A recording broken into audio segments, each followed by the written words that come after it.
This is Tom Duty, middle-aged American living in New Jersey near the Lincoln Tunnel. If you were to visit my website, you would type Howdy Doody into Google.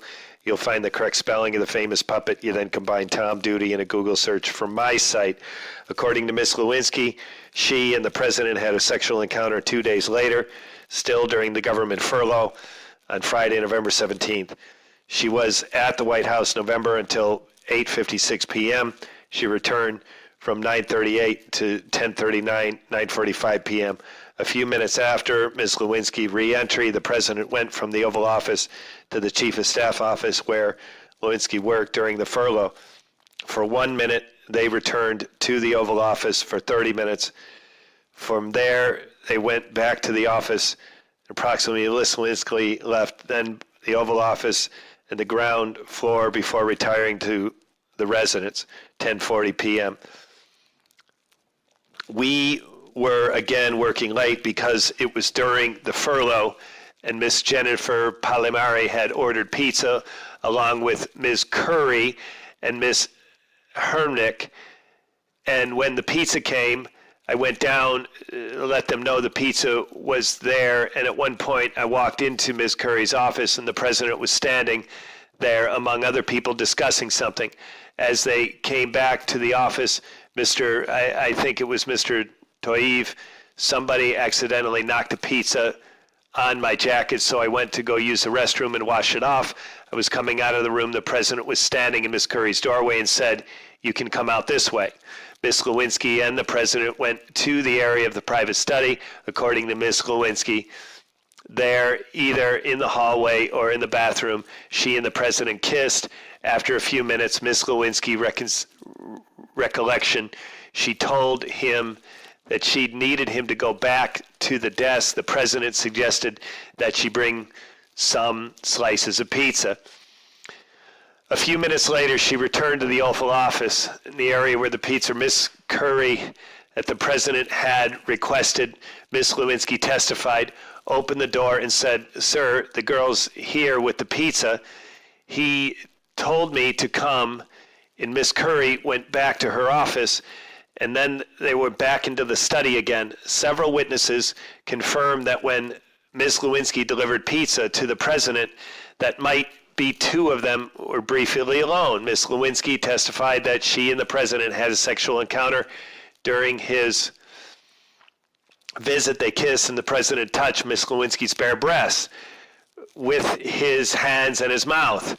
At one point, Ms. Curie approached the door leading to the hallway, which was ajar, and said that the president had a telephone call. Ms. Lewinsky recalled that the caller was a member of Congress with a nickname 179. While the president was on the telephone, according to Ms. Lewinsky, he unzipped his pants and exposed himself, and she performed oral sex. Again, he stopped before he ejaculated. During this visit, according to Ms. Lewinsky, the president told her that he liked her smile and her energy. He also said, "I'm usually around on weekends. No one else is around, and you can come and see me again." Records corroborated Ms. Lewinsky's recollection. The president took a call from a member of Congress with the nickname while Ms. Lewinsky was on the White House the evening 9:38 to 10:39. The president had one telephone conversation with a member of Congress from 9:53 to 10:14. He spoke to Representative H.L. Sonny Callahan. In his Jones deposition, January 17th, 1998, President Clinton, who said he was unable to recall most of the encounters with Ms. Lewinsky, he did remember her back there was a pizza. During the government shutdown, he said, however, he did not believe that the two of them were alone. Testifying before the grand jury, the president said that the first real conversation Ms. Lewinsky occurred during the November 1995 furlough. He testified, "One night she brought me some pizza. We had some remarks." According to Ms. Lewinsky, she and the president had a third sexual encounter on New Year's Eve. Ms. Lewinsky, by then a member of the staff of the Office of Legislative Affairs, with a White House on Sunday her time arrival in the shutdown, the president of the Oval Office, until the time Ms. Lewinsky left, when he went to the resident. Sometime between noon and 1 p.m., in Ms. Lewinsky's recollection, she was in the pantry area of the president's private dining room, talking with the White House steward Bayani Nalvis. She told Ms. Lewinsky that they had recently smoked a cigar, and he offered to give her one of the president's cigar. Just then, the president came into the hallway from the Oval Office. Ms. Lewinsky, the president, dispatched Mr.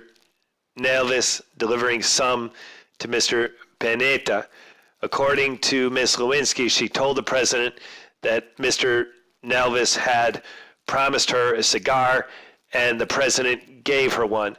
She told him her name, and she said had the presidency forgotten in the 6 weeks since the furlough and the encounters began. When passing her in the hallway, he had called her kiddo. The president replied that her name, he knew her name. In fact, he added, "I have lost the phone number she had given him." He had tried to find her in the phone book. According to Ms. Lewinsky, the move to the study and then where they kissed, and he had lifted my sweater and exposed her breasts and fondled them with his hands in his mouth. She performed oral sex. Once again, he stopped before he ejaculated because Ms. Lewinsky testified he didn't know me well enough and he didn't trust me yet.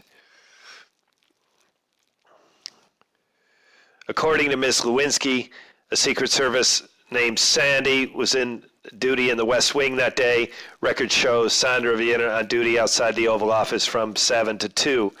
As noted, the president testified before the grand jury. Ms. Lewinsky delivered pizza and exchanged some remarks with him, but never indicated any sexual encounter had occurred at that point in 1995. Testifying under oath before the grand jury, the president said that he engaged in conduct that was wrong, involving inappropriate intimate contact with Ms. Lewinsky on certain occasions in either 96 or early 97, by implicity denying any sexual contact in 1995. The president indicated that he and Ms. Lewinsky had no sexual involvement while she was an intern. In the president's testimony, his relationship with Lewinsky began as a friendship and later came to include this conduct. This is that's the end of the excerpts. These excerpts were a link in a story during the Hillary Clinton, Donald Trump general election campaign of 2016.